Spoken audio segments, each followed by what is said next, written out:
Hello there, ladies and gentlemen. How's it going? This is TweaK back again with another update video for you guys. We are going to be covering the latest BSG official podcast, which was yesterday. And sorry, I'm only getting to this now. I was tired last night, went to bed, but we're doing it today. So 12.8 is going to be the next patch we're going to get. It's not going to be big, but there's going to be some very nice quality of life features. So we are going to go over all of those features now.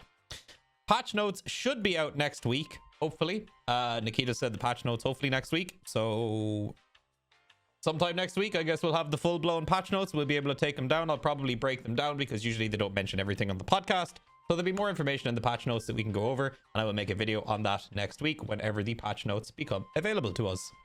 So we've got 2 new skills related to the hideout, which will be coming. All the stuff that I'm about to cover is going to be coming in 12.8, except for some of the things I will specify what they are if they are not going to be available to us in 12.8. We also have a new pistol, which is going to be a found in raid only from bosses and maybe raiders. I don't think Nikita confirmed if it's going to be on raiders, but I think he was leering towards like likely going to be found on raiders as well, which is the M45A1 pistol. I believe it is a 45 ACP. And there is not a suppressor available for it right now, but they are working on it. So when it gets added to the game, we likely won't have a suppressor. And then somewhere down along the line, the suppressor will be added. Now, for all of you fashion aficionados out there, we've got new bear outfits and new USEC outfits as well. The new bear outfit looks pretty cool. I probably won't stray from what I normally use. We unfortunately didn't get to see the USEC clothing because they only had the bear account available on the podcast. So we'll see the USEC clothing soon enough. Maybe they'll leak it on Twitter or Instagram.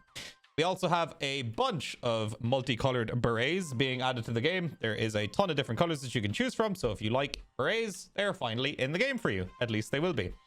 We also have a new class 5 armor, which is made of steel, meaning it'll be a good repair. In the podcast, it seemed to only have 48 points out of, its max. Not sure if that's what it actually is going to have. Maybe that was just, it was repaired a couple of times. But we'll just have to wait and see what the max HP of it is going to be.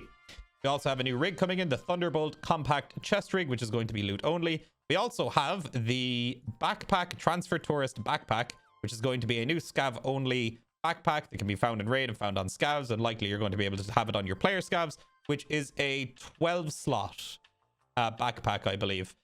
There is also the Switchblade backpack, which is basically the same size as a tri-zip. So we have another tri-zip style backpack being added to the game. And the new biggest backpack we have in the game, which is a 50 slot, the Terminator. I believe that's the biggest one now.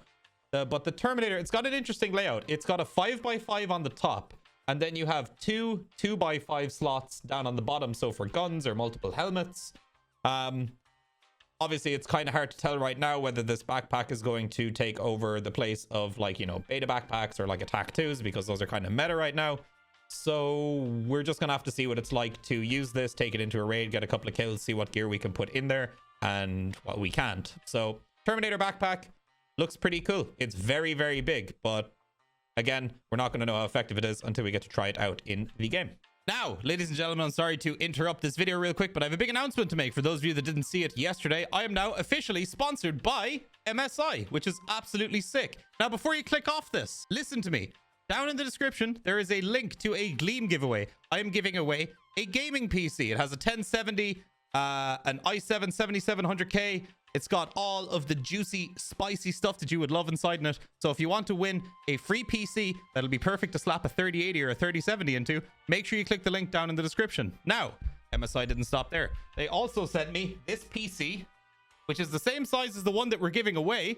It's a super small form factor beast with a tempered glass side panel on it. You got the RGB in the front, you got it on the back, you got it on the side. Loads of input output on the back.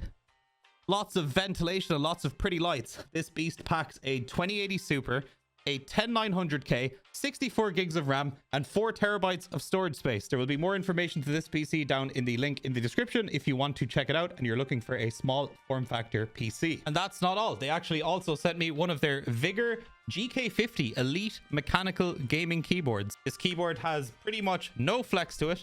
It's got a brushed steel or aluminium backplate to it. Let me just get a little ASMR for you guys.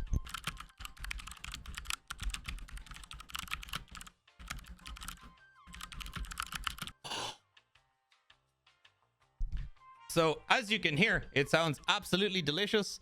It has great build quality. The keys sound absolutely great. And there will also be a link in the description where you can see if you could buy one near you. So once again, massive shout out to MSI for supporting the stream. I love you guys and I hope you guys love them too. And enjoy the rest of the video. So we've got new Vepr Hunter mods. So they showed a suppressor, a new stock, which is very nice. Yeah, it looks cool. It looks really, really nice. We haven't seen any kind of like maybe 20 round mags, 15 round mags or whatever for the Hunter Vepr yet. Maybe those will be added, but the Hunter Vepr looks like you're going to be able to kit it out with a suppressor now and the new stock that will likely add more recoil reduction and further ergonomic values to it, I would assume. Haven't seen anything in the ways of like new rails and stuff that you can add to it. However, maybe that will all come in the future. So the Vepr Hunter is now becoming more of just a throwaway, you know, one and done gun to something that you can mod out and take it in and use it rather effectively in whatever raid setting you would like, since it is a 308. Speaking of 308s, we also have the Keltec RFB semi-auto 308 rifle, which I'm personally hoping is going to be relatively cheap because in the when they showed it off on the podcast, it seemed to have a decent amount of recoil. I'm hoping that there's going to be an array of different attachments for it so we can get the recoil down lower, or maybe even just have it be like a super high ergonomic, you know, 308 rifle in kind of like a small form factor instead of like a long boy rifle like an M1A or an RSAS or an M1A SAS or whatever. So yeah, the Keltec RFB is one of the guns they confirmed. The other is the new pistol. And speaking of which, of new guns, they are adding another new gun in 12.8, but they haven't told us what it is. They said it is going to be a surprise. Most people are leaning towards the Vector as being the new gun that is going to be added. However, who knows? My bets are on the Vector. Could be something else. We're just gonna have to wait and see. It's going to be a surprise. Also, new additions to the game, we have the S-March, I hope I'm saying that right, Tourniquet, and the hemostatic syringes. So the hemostatic syringes are likely going to be the meta syringes that people are going to keep with them in their secure containers because they come in a little pack and there is 3 uses on it. Now, you might be asking, what do these do? Well, these tourniquets and hemostatic syringes actually heal heavy bleeds. Heavy bleeds drain your HP faster than standard bleeds, but they also leave a blood trail behind you. So if you're running away from a fight, people will be able to track your movement based on the blood trail that you're leaving behind. So it is going to be very important to use these hemostatic syringes and use the tourniquets to heal your heavy bleeds so your enemies can't track you as easily. This is a really cool mechanic. We've been asking for something like this in the game for a really long time. And obviously, besides the heavy bleeds draining your health faster, so you want to heal them as quickly as possible, but also leaving a blood trail behind you is something that is going to be very high priority for you to heal. Because even if you kill a squad and you don't fix the heavy bleed immediately, you run away somewhere, somebody else rolls up, they see the blood trail, they follow it straight to where you're healing and you're dead. So using those syringes immediately is going to likely be the meta. You're going to heal your heavy bleeds, you're going to reposition somewhere, then you're going to tend to the rest of your wounds before returning to the scene of the crime. Now, you can also heal heavy bleeds, but at a massive cost to your Salawa, your IFAK, your Grizzly kit. So we had a conversation about this on stream during the podcast, and this has led us to kind of believe that the Grizzly medkit may actually come back into being somewhat of a meta item again. You will keep it in your secure container, and you will specifically use that to heal heavy bleeds, at least until you get access to the hemostatic syringes. The tourniquet is a single use, by the way, so I'm assuming the tourniquet is going to be the early game item that you get for healing heavy bleeds. Meanwhile, the hemostatic syringes might be available at level 3 therapist, they might be available at level 4 therapist, and we don't know how rare these are going to be to find in raid. So doing med runs to find these early game might be really important, so you don't have to use up 4 slots in your secure container to carry a Grizzly with you to fix all your heavy bleeds. Now, we also have the RIS T helmet, which is better than the Alton. It is basically the same one that is in PUBG. It is going to be more expensive. And I'm assuming what the Reese helmet is going to be a class 6 visor, class 6 helmet. And that is going to be insane if that is the case. If it is better than the Alton, then that is very likely the case. Class 6 visor, class 6 helmet. It will be the new best helmet in the game. The visor did look very scuffed up though, so maybe you're going to have tragically like reduced vision through your visor using this helmet, but I am very excited to get my hands on it. It looks very cool. Now, we also have a new sorting system, which is nice for containers, ammo cases, weapons cases, all that kind of stuff. It will neatly organize all of your stuff in sequence by like weapons, you know, rare items, you know, barter items, you know, meds, all this other kind of stuff. So people have been asking for that for a while, and it's finally in the game. Don't know if I'd use it on my entire stash. However, it would be handy to organize your meds in containers and ammo in ammo boxes and mags in mag boxes. So yeah, that's pretty cool. We also have the Galvian helmet, which is one of the new helmets, which looks rather similar to like a what's it called, the Sire, the Fast MT, and the Exfil helmet. It has these weird attachment that comes down and then it's like two glasses. Not sure if they're actually going to have an armor class to them. However, it does have a mandible that extends all the way down in front of your chin. I don't remember if we ended up seeing the stats on this armor yet, but it is likely going to be very similar to a Fast MT, but just in a different style. And it looks like they're just those like blast protection glasses that actually don't do anything, but we'll just have to wait and see. I did notice, however, it looks quite thick, the eye protection on them, so maybe it does provide some kind of ballistic resistance to it. We also have some new foregrips being added. We also have the Lancer handguard, which is going to be added in for AR-15s. We also have a new Bear 3 voice, which sounds awesome. Or sorry, rather, the Bear 3 voice is being added. Sounds really cool. Sounds like a badass, and I will likely use it once it gets added to the game. Now, one big thing that people were going absolutely nuts about when Dimitri opened the, Demirka opened the map selection screen, there was an area there called Arena. And Arena was available to jump in and play. Now, Nikita played this off and said that it is apparently a developer testing area.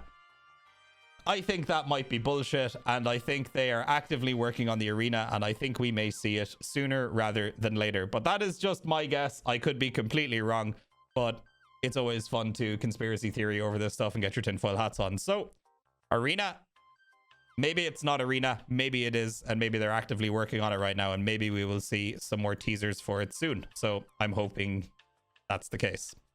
We also have new colors up at the top left showing more accurate limb health, so that little silhouette that pops up of your character up at the top left-hand side of the screen. It will now be way easier to tell which of your limbs are very badly damaged and which of your limbs are not so badly damaged. That's nice. We also have a high quality color option, which is on by default, and you can turn it off for better performance. So that is going to be added in the 12.8 patch. So it'll be nice to see what the high quality color option looks like and see how much better it makes the game look. We also have a quick throw backpack keybind, which is going to be added to the game, where you're just going to be able to press a button. There'll be a little animation of your guy just tossing his backpack. So before you get into a fight, you don't have to open your inventory, drop your backpack. You just press one button and boom, bag's on the floor and you are ready to boogie. Just don't forget where you dropped it. Also, the compass was shown, and oh my god, is it so cool. Dude, the compass is awesome. Not only was the compass confirmed, but Nikita also said that there will be other different types of compasses and a GPS. Now, he didn't allude to when these were going to be added, or if we're going to have all of these during 12.8. I kind of doubt it. Maybe there's a couple of variants of compasses, but we will just have to wait and see. Also, we've got new animation optimizations, which will be coming shortly after 12.8. And now, news on the Woods expansion. It is going to be 2 times plus bigger. We're also going to have new exits. We're going to have new landmarks. We're also going to have Sturman's base of operations, which is absolutely sick. I'm very excited to see that. And apparently, we don't have to wait too long for it. It is going to come sometime between 12.8 and 12.9. Now, I'm guessing that 12.9 we will hopefully have before the end of the year. So I'm going to take a guess and say that we're probably going to have the Woods expansion maybe December, like early December, late November. That's what my guess is, in case you guys are wondering when I think it's going to come out. That's going to be my guess. So we will just have to wait and see on that. Also, there has been 100,000 cheaters banned so far this year, for anybody who is curious. We are also going to get the stim pouch between patch 12.8 and patch 12.9. The stim pouch is going to be awesome. I can't wait to get it. I really hope that they add it to Sanitar as one of his lootable items, because I think Sanitar's loot is terrible, and having him hold a stim pouch now for a rare loot item would be awesome, and it would mean actually killing him would be worthwhile. So I would love to see that. Also, during 12.9, not 12.8, they're adding new malfunctions for weapons and rig customization. So don't freak out about the malfunctions for your weapons. It just means you're probably going to have to make sure and check on the condition of your weapon before you go into raid. If your weapon condition gets low, it will likely cause more malfunctions. He didn't really allude to too many details, so we're just going to have to wait and see until we get more information about that. Also, this is very exciting. The Unity 2019 test server will be available next month. So, or sorry, the Unity 2019 test server will be available with more details next month. And it won't only be available to streamers, it will be available to anybody who is deemed to actually want to make a positive impact on the game and make, you know, some positive suggestions and actually bug test and report on it. So likely streamers will be available to play on this. However, it likely won't be able to be streamed because it will, of course, probably be under a non-disclosure agreement. And then other members of the community that have been making a positive impact on the development cycle will also be invited to play along it. So that's cool. It's open to everybody. So no need to re-hit the streamers. Feels good, man. Also, lore and storyline quests with dialogue options is what Nikita is most excited for. And he has also said that the game is about 65% complete as of now. So that's interesting to hear that Nikita thinks the game is between 60 and 65% complete right now. I don't know when we're going to see Tarkov get finished. Hopefully sometime within the next 2 to 3 years would be nice. So we will just have to wait and see. Also, the hideout, more areas, also crafting and redesign of current crafting is planned. So they're doing more revamping stuff on the hideout. Streets is also unfortunately not going to be this year. This is mostly due to COVID-19, and unfortunately the developers can't really do anything about this. The productivity has kind of been down now that everybody's out of the office, and we're just going to have to be patient on that. And COVID-19, it affects the developers as much as it affects many of you guys who are watching this in your daily lives as well. So I'm sure everybody can understand that the development has kind of slowed down a little bit, but they're doing their best, and we're going to have a new trailer for Streets at some point in the future, obviously before it launches. So look forward to that, I guess. Also, it is going to be the biggest and most advanced map by far, or so far. So I'm very excited to see more on Streets. I'm very curious.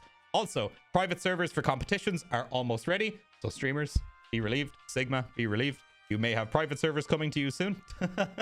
Also, they will not remove the flea market. However, I'm sure everything is subject to change. Things might change. We will just have to wait and see.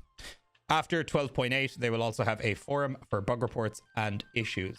So after 12.8 launches, make sure that you hit up the forums, report your bugs and report your issues, and do it in a meaningful and constructive way so the devs don't read it and just, you know, not pay attention to what you're saying. So be constructive in your feedback and report the bugs and report the issues that you and your teammates come across. So guys, that has been it. That is the podcast summarized, and that is it. And I will come back to you guys next week once there is a patch notes list that we can go through. I will update you guys on all of that. So guys, thank you very much for watching. See you guys in the next video. Peace out, my dudes.